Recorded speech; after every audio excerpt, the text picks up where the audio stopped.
Okay, guys, this is supposed to help.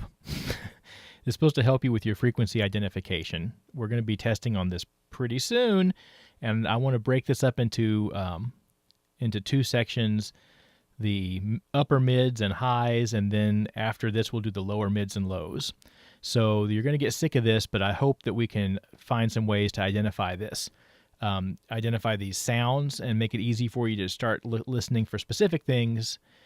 And we're going to start, hopefully, with you using your headphones.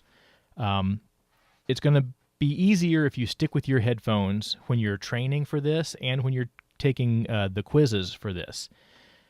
Just listening to laptop speakers may not be enough, but as long as it's the exact same system, that's going to be important.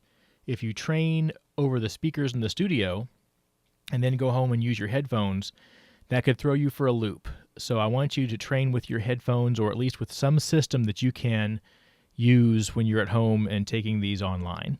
So find some good headphones. We're going to start off listening to 1K and 2K, also known as 1000 hertz and 2000 hertz.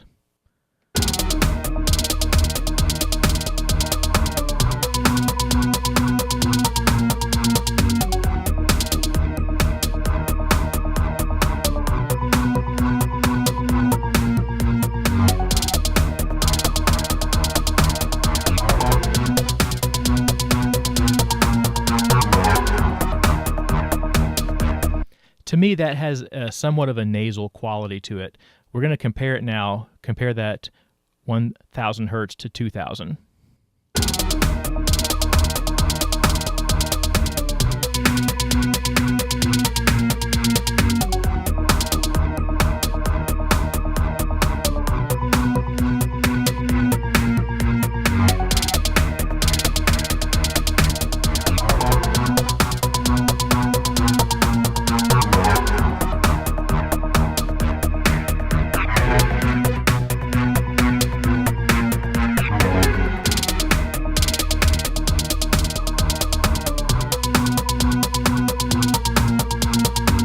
If you can do this with your own DAW on your own computer, I would highly recommend that. Find something that works for you and just try to make a distinction between these close to each other frequencies.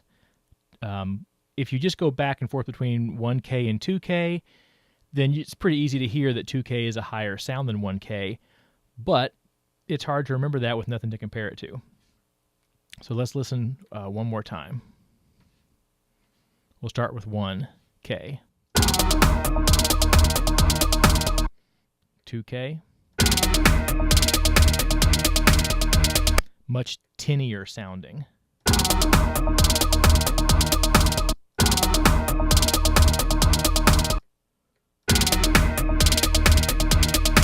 You really hear the difference there in those hi-hats.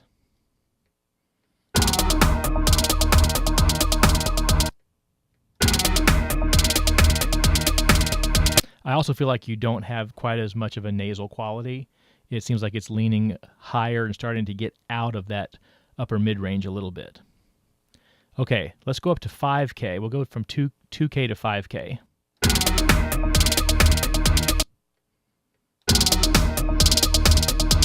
So getting higher still, getting even more tinny, if you will.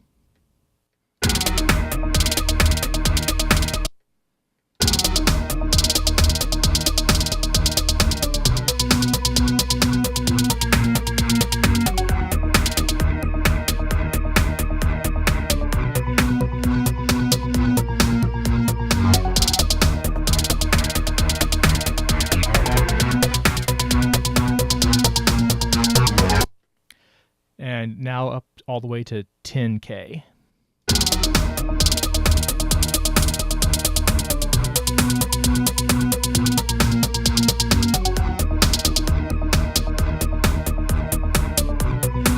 Starts getting up there into the sibilance area of the S. You almost hear what you would imagine an S sound popping out more from the cymbals.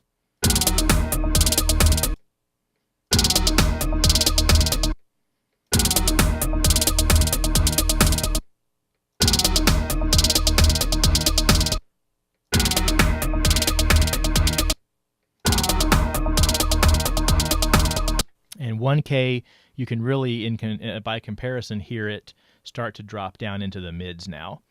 So there's only so much of listening to that that's going to help you, but if you can find something of your own to work with in your own DAW and drill that, we can do that as well. Okay, so here we are now looking at the bottom for 50 hertz, 100 hertz, 200 hertz, 500. Let's start with 500, which is the next step down from where we left off last time with 1K.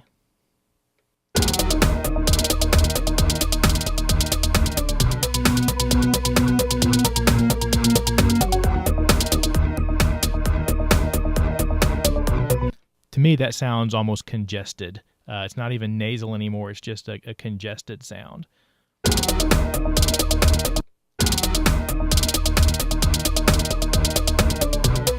Just kind of fat in all the wrong places. Okay, so let's go down from 500 to 200.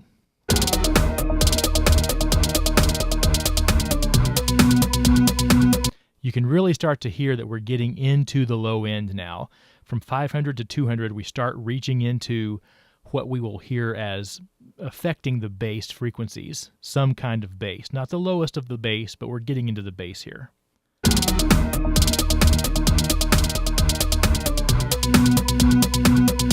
.200 is also considered kind of where the muddy range lives.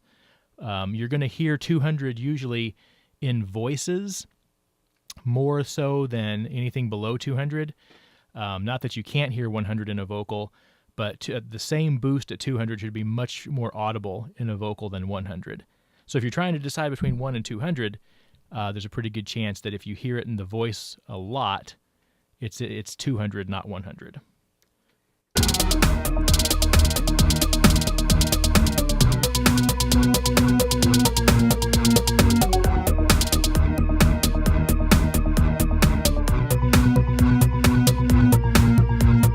100 is going to be right in the middle of the meat and potatoes of the kick drum and the bass guitar. So again, if you're hearing what you perceive to be a bass boost in the voice, probably 200. If you're hearing something that doesn't seem to affect the voice too much, but it really seems to bump up the bass drum and the bass guitar, it might be 100.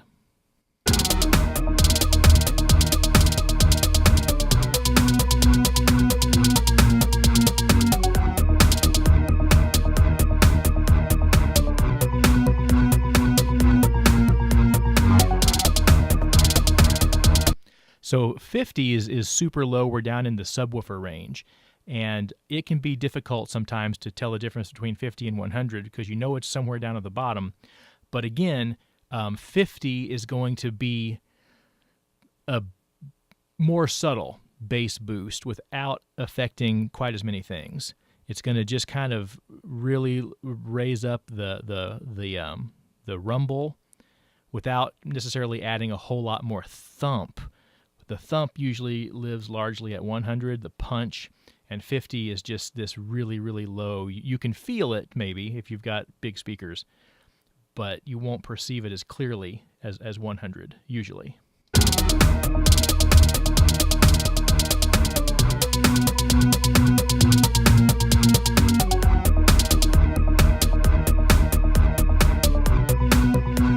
Okay, so that's not a ton to go on, but I hope that it shows you exactly the type of thing that I think you should practice with your own DAW. Or, as I have posted on Canvas, there is the online tool, which is the iZotope PAE. So Google that, and you'll find something very similar to this. You may have to dig a little deeper to find these types of things specifically, but it'll be in the ballpark of this. So the frequencies you want to work on are 50 hertz, 100 hertz, 200 hertz, 500 hertz, and then 1,000, 2,000, 5,000, and 10,000. So if I line them all up here, there's the peaks at the low end to the top. 1,000, 2,000, 5,000, 10,000. So feel free to go back and listen to this over and over again if that's tickles your fancy, if that's what's going to work for you. But I really think it'd be handy to do this on your own. If you need to, you can even contact me or Brent or Pete about coming into the studio and doing this, getting some practice in here in the studio if you don't have any other way to do it. But do bring your headphones for that, because I don't think it's going to translate if you just use the speakers. All right, good luck.